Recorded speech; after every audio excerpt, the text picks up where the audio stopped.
Hi there, folks. It's David Ostriker here in sunny Karmiel. I have to tell you, it feels like spring is on the edge, just breaking through. My wife likes it, Yelena, when we have the lemons behind us. We're holding off picking them to see just how long they'll grow. They're getting to be the size of grapefruits right now. It's quite remarkable. But maybe that's the nature of the land that they're in. This week, a week of ice storms in North America, I'm afraid. But soon spring will come to you as well. This week is Parsha TERUMAH. Now, in the last few weeks, we've had the giving of the Ten Commandments, Parsha Yithro. We've had the laws of Mishpatim, which are the details of the great principles of the Parsha Yithro and the 10 Aseres Dibros. But talking about details, now it really begins. God tells the Jews, build for me a meeting place, a Mishkan. But it's a very strange phrase. He says, build for me a Mishkan that I may dwell within them. It's not two Mishkans. He's actually saying, build for me a meeting place, a Mishkan, that I will dwell in the people who are building this Mishkan for me. So what's the purpose of the Mishkan? Maybe the purpose is to build it, to acknowledge it, to desire it. But it's more than that. If you think back to the beginning of the Torah, it begins with creation, Bereshis. And then it goes to Noah and the flood and the destruction and the rebuilding. But if you take both of those parshas, the entire creation of the universe, the destruction of the universe, the recreation of it after the flood, all of that takes less time in the Torah than the details that we're about to witness in the building of the Mishkan.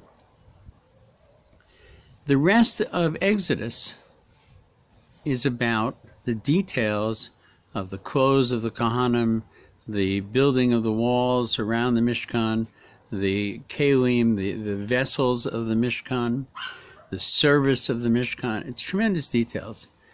And in a way you can understand it because, after all, this is going to be a central element in the Jewish life for the next 40 years. So realizing they were going to be there for 40 years, well, wait a second. They didn't realize they were going to be there for 40 years. As you can hear, the dog is pointing out that they didn't know they were going to be there for 40 years. In fact, at this moment in the consciousness and in the history of the Jewish people, they were less than 2 weeks from the end of their journey to be in the land of Israel. Remember, we haven't yet seen the golden calf. And it's only after the golden calf and after the spies that the Jews now turn back to the desert and remain there for 40 years. So they were putting all this effort, all this detail, tremendous amount of detail, craftsmanship, workmanship, value, silver, gold, gems, fabulous cloths, everything. All this for something that was intended to exist really for 2 weeks.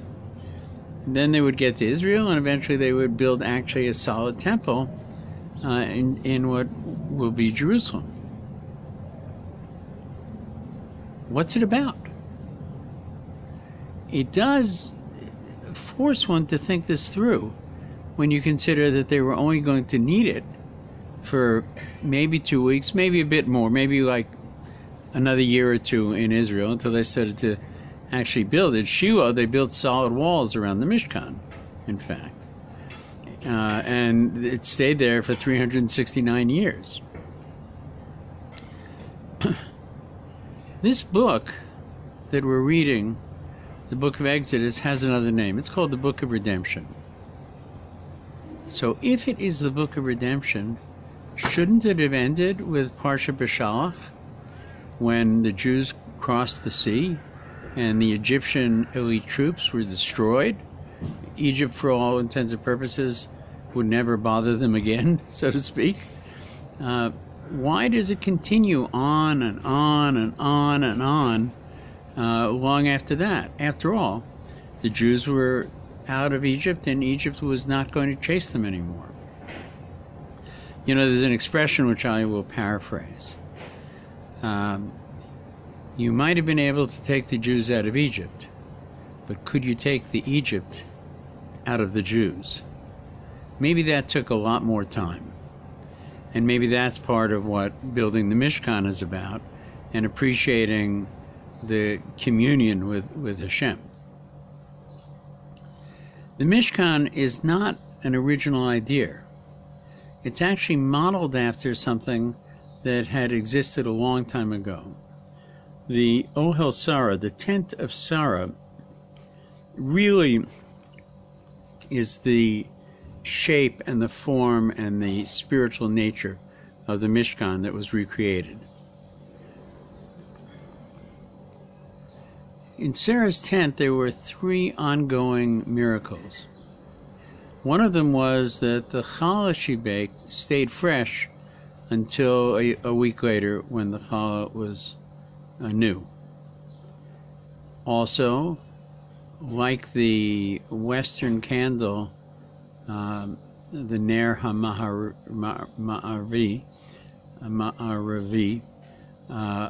of the Mishkan, of the menorah, never went out. And so it was with the candles of Sarah Amenu, Sarah our mother. And finally, the cloud of Hashem rested on her tent.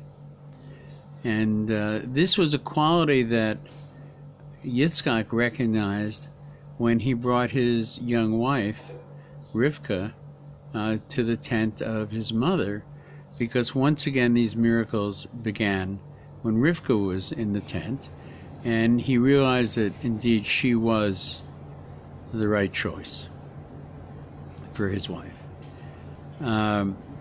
These are all qualities that happened in the Mishkan and later on in the Mikdash, the temple itself.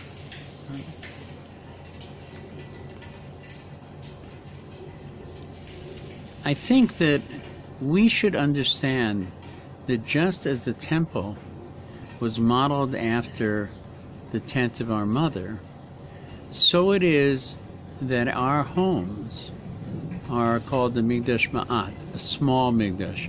That is to say, our homes are modeled after the temple, which is modeled after the homes of our mother.